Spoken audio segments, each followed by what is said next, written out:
Είναι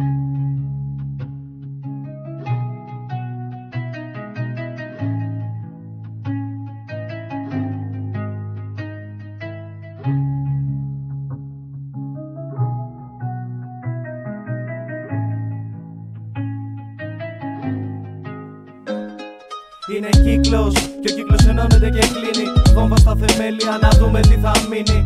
Και τι θα κάνετε σε εκείνη την περίπτωση. Αναμέναμε μια λύτρωση εδώ και κάτι χρόνια. Έφτασε το 2020.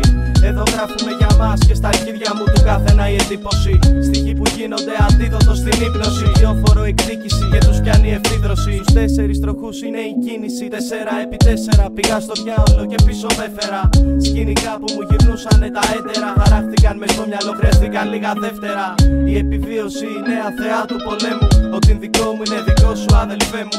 Άβουλα όντα πάνε με τη φόρα του ανέμου. Δεν συμβιβαστικά όμως ποτέ μου. Τα όνειρά μας δεν είναι αναπτήρες και κανείς δεν θα τα καβατώσει. Ποιος θα λάβει αν δεν δώσει πρώτα? Πες μου ειλικρινά ποιος θα μας νιώσει. Έχουμε πέσει τόσες φορές που ερωτευτήκαμε την πτώση. Τα όνειρά μας δεν είναι αναπτήρες και κανείς δεν θα τα καβατώσει. Ποιος θα λάβει αν δεν δώσει πρώτα? Πες μου ειλικρινά ποιος θα μας νιώσει. Έχουμε πέσει τόσες φορές που ερωτευτήκαμε την πτώση. Κι άντε να δούμε τι θα βγει, που θα βγει. Ακόμα ψάχνουμε έναν τρόπο για διαφυγή. Μ' αυτό το χέρι μου δεν σταματά να γράφει.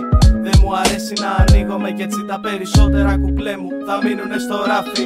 Μετράω νύχτες που πήγανε πάλι στράφη. Προσπαθώντας να βρω κάποιον να μοιραστώ το φορτίο μου. Όλα φαίνανε καλώς κι ας ήταν πάντα εναντίον μου. Μα το συνήθισα και τώρα γίναμε ένα. Λάθος επιλογές και αποθυμένα. Τίποτα δεν είναι δεδομένο. Μου δείξαν τη ζωή στα δεδομένα. Κι μπάτσι να κυνηγάνε εμένα. Τη στιγμή που τα δικά τους χέρια είναι βρώμικα και τα δικά μου είναι μονάχα λερωμένα. Είναι φορές που νιώθα να μου στρίβει. Η επόμενη στροφή ρε την ακρίβει. Λένε πως το ένα χέρι τ' άλλον ήδη. Μα το δικό μου δεν τ' άπλωσα, προσπάθησα. Μετά πολλά το παρελθόν μου πάλι πίσω τ' άφησα. Κι αν η κατάθλιψη είναι κληρονομική, το παρελθόν μου θα έρθει να με βρει και τότε σωστή πάτησα. Κι όταν μια πόρτα κλείνει, την κλειδώνω και πετάω τα κλειδιά. Νιώθω πόνο στην καρδιά, μα δεν θα μπορώ να την ανοίξω την επόμενη φορά. Κι έτσι θα προχωρήσω αναγκαστικά. Τα όνειρά μας δεν είναι αναπτήρες και κανείς δεν θα τα καβατώσει. Ποιος θα λάβει αν δεν δώσει πρώτα? Πες μου ειλικρινά ποιος θα μας νιώσει. Έχουμε πέσει τόσες φορές που ερωτευτήκαμε την πτώση. Τα όνειρά μας δεν είναι αναπτήρες και κανείς δεν θα τα καβατώσει. Ποιος θα λάβει αν δεν δώσει πρώτα? Πες μου ειλικρινά ποιος θα μας νιώσει. Έχουμε πέσει τόσες φορές που ερωτευτήκαμε την πτώση.